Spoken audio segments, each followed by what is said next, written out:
Napakagandang Nuna Tavo Heavy Duty Stroller. So, this is good for newborn up to approximately 20 to 25 kilogram. Okay? So, wala po itong faded, wala siyang discoloration. This already washed and ready to use na po. So, ayan. Ito po yung details po niya one by one. So, ito yung kanyang canopy.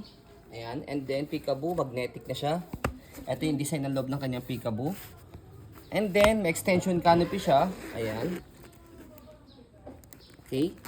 So, extension canopy. Nasa loob yan. Labas nyo lang siyang ganyan. Ang laki. So, that's it. Yan. Yan. Para cover na cover si baby. Especially pag newborn. Okay? So, next natin. Ayan. Ito yung kanyang sitting position. As you can see, compare sa normal stroller, malapad siya sa maluwag. Okay? So, may extra pad siya rito. Pwede nyo ito, by the way, tanggalin ha. Para air cool siya rito. Ayan. So, ang ganda rin niya dahil removable siya. Para pagka nadumihan, ito lang po itatanggalin po ninyo. Okay? 5-point harness. Safe na safe si baby. Wala po yung putol. Ayan. Kukonbine nyo lang siyang ganyan. Okay? And then, leg rest. Leather siya. Press nyo lang po dito. Ayan. May button dito both side. Baba. Pag nakaupo si baby. And then, ito yung footrest niya. And then, kapag kahiga nyo po siya, angat nyo lang po yung leg rest niya. And then, fully recline natin sa likod. Napakadali lang. Ito. Press nyo lang po dito. Pwede siya semi-recline. Ito. Pangalawa. Pangatlo yung fully recline niya. Ayan. Higang-higa siya. Walang As you can see, himulmul. ayan, mahaba. Sa kanyang kinagandaan sa kanya, wala siyang imulmul. Kinis Okay? siya. Tapos, front handle niya, meron siyang kasamang pad pa. So, press lang po dito. Both side, slide up. Pag lalagay, tatanggalin si baby. Pag salpak, ayan. Shoot nyo lang siyang ganyan. Slide down nyo lang siya. Okay?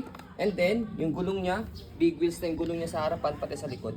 And then, meron siyang shock. Ayan. Yan. Ang ganda ng ano.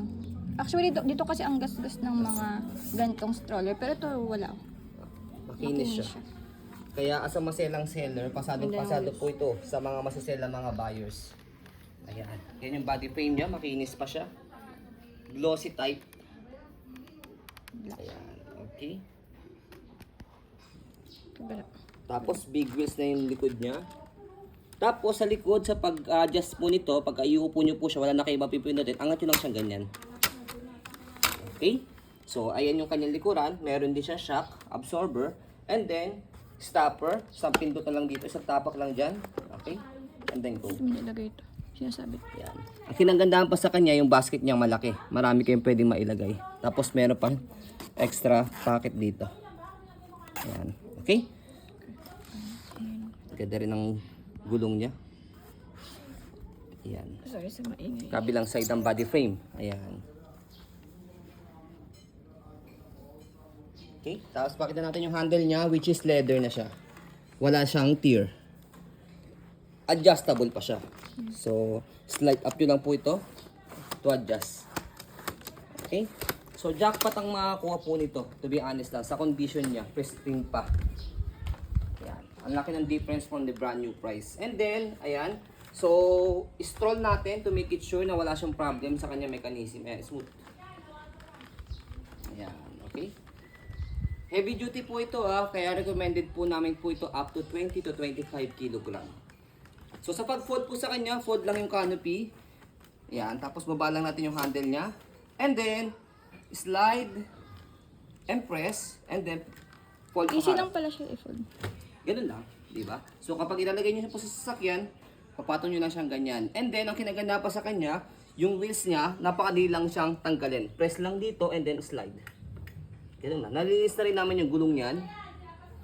Okay? So, ganun lang. So, yung gulong niya, pwede niyo ipatong dyan para maliit lang siya kapag nalagay niyo sa sasakyan. Yung lock, daddy. Yan. Okay? May lock sa gilid. Yes, meron siyang lock dito sa gilid. Automatic yan. Ito. Yan. Okay? So, yan siya pagka naka-fold. Di Pagka pwede bang in-open niyo gilid? po siya, angat lang dyan, then slide, tapos bubukan niyo na siyang ganyan. Bilis Yun. lang. Diba? So, napakadali niya pong i-open saka i-fold. So, yan po ang ating napakagandang Nuna Tavo Heavy Duty Stroller. As you can see, very details po kami sa aming pong pag-video kasi amin siya policy, no refund, no exchange. What you see is what you get. So, sa lahat po nagpapahanap po sa amin ng pre-love, pristine condition na Nuna stroller. So, meron tayong available Na-sold na kasi isa natin. So, ayan po, pauna na lang po dito. Thank you so much po and God bless.